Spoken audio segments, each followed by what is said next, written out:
Hi everyone, I'm Shaylin here with Reedsy. Today we're going to be talking about writing an omniscient point of view.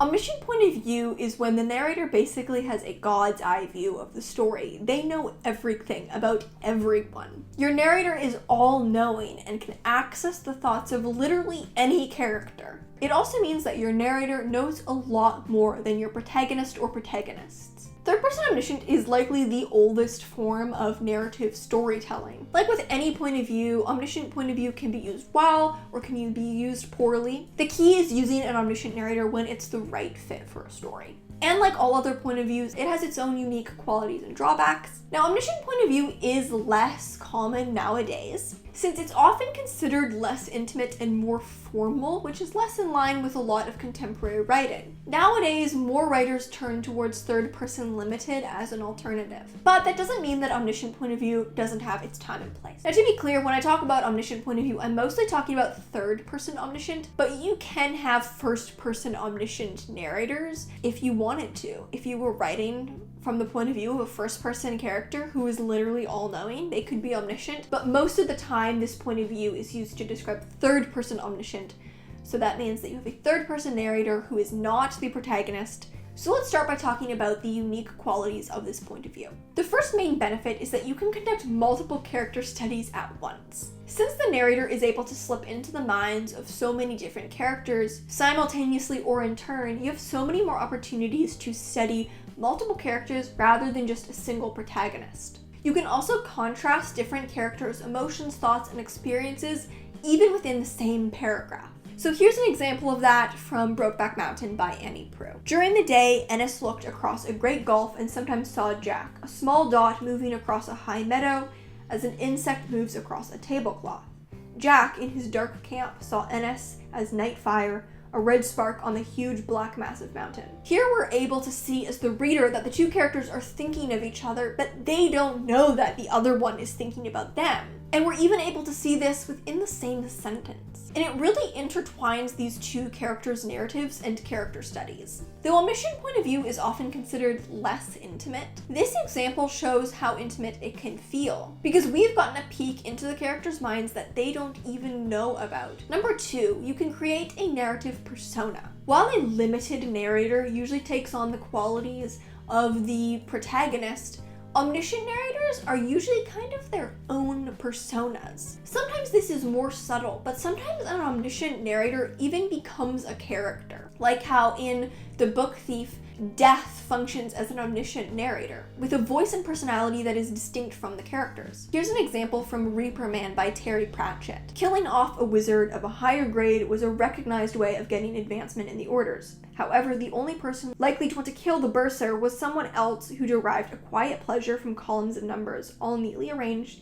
and people like that don't often go in for murder. At least until the day they suddenly pick up a paper knife and carve their way through cost accounting and into forensic history. The narrator is able to sneak a little joke into the footnotes due to their omniscience. Number 3, you can play with dramatic irony. Dramatic irony is when the reader knows things the characters don't know, and you're able to do this very easily and effectively in omniscient point of view. For example, in a series of unfortunate events, the fictional author of the books, Lemony Snicket, functions as an omniscient narrator for the series because he's telling from the perspective of someone who has studied the story extensively and is now relaying it to us. At many points, anytime things seem good for the main characters, he stops to remind us that things are just about to get even worse. So for example, this is from The Reptile Room by Lemony Snicket. So I must tell you that if you've opened this book in the hope of finding out that the children lived happily ever after, you might as well shut it and read something else. Because Violet, Klaus, and Sunny, sitting in a small cramped car and staring out the windows at Lousy Lane, were heading towards even more misery and woe. Number 4,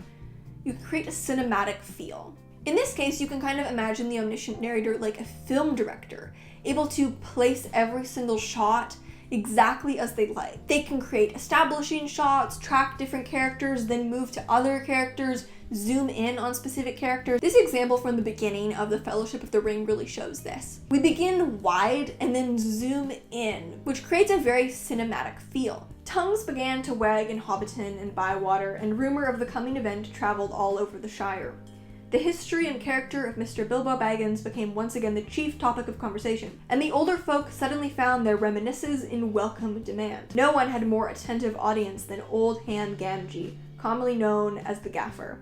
He held forth at the Ivy Bush, a small inn on the Bywater Road. So we begin by talking about the situation in general, and then zoom into a specific character in a specific situation. And number 5, you can examine something with objective detachment. While some omniscient narrators are very personified, others can almost feel objective, kind of like a fly on the wall who knows everything but doesn't overlay their own thoughts and opinions. Because they know all, it's easy to deliver information and exposition, but if you want a bit more of a cold, detached tone from your omniscient narrator, you can also do that rather than having this kind of grand, booming voice that a lot of omniscient narrators tend to have. So those are the qualities of omniscient point of view. Let's also talk about some common mistakes to be on the lookout for if you're attempting to write an omniscient point of view. Number 1 is too many flashbacks, asides, or lectures. Because your narrator knows everything, it can be tempting to really make use of that. Tolkien was famous for having a tendency to break away from the action to deliver asides and histories on Middle-earth. And although this did, to be fair, really develop his world, doing this too much, and even to the extent that Tolkien did, can really slow down the action and draw too much focus away from the storyline. Just because your narrator does know everything, it doesn't mean that they should be telling us everything all of the time. Number 2 is revealing too early. Omniscient narrators are very capable of foreshadowing future plot points, but you do have to be careful not to overdo it. Since the omniscient narrator knows all, unlike a more subjective, limited, or first-person narrator, the reader expects that the omniscient narrator is telling us things with a purpose, because they already know how the story will end. So if they focus on a detail, we get the sense that it will come into play later. It's harder to hide plot deals under the guise of subjectivity, because your narrator is all-knowing. Number 3 is too much telling. Sometimes omniscient point of view can cause writers to revert back to using too much telling in their work, because it's so easy to include exposition when the narrator is all-knowing. Even though an omniscient narrator can make it easy to fall into a pattern of a lot of telling, still be mindful of show don't tell and do as much showing as possible. Number 4 is having the narrative be too distant. Omniscient point of view doesn't have to feel so distant that the readers can't connect to the characters. In fact, omniscient point of view gives you a lot of room to zoom in and out with the psychic distance. But it's also very easy for the narrative to just stay at a point that's far too distant for the narrative to feel personal if you're not careful or if you're not experienced with this point of view. If you want to learn more about psychic distance and how to keep it more intimate and close, I'll leave a link to our video on the topic in the cards and in the description. And finally would be jarring head hops. A head hop is when you're in one character's mind and suddenly you're in another character's mind. Now, omniscient point of view does allow you to do this. That's the thing. You can even have two characters' point of views in the same sentence. But you want to be careful to handle your point of view shifts smoothly. Too many rapid, jarring point of view shifts can make it very hard to follow the narrative. So this is another case where because the omniscient narrator allows you to do something, doesn't mean you always should do it. So that's how to write an omniscient point of view. If you've ever attempted this point of view, I would love to hear about your experiences in the comments. Thank you so much for watching. Remember to subscribe and turn on notifications so you don't miss any new videos from us. We've got new writing, editing, and publishing tips every Tuesday and Friday. Until next time, bye.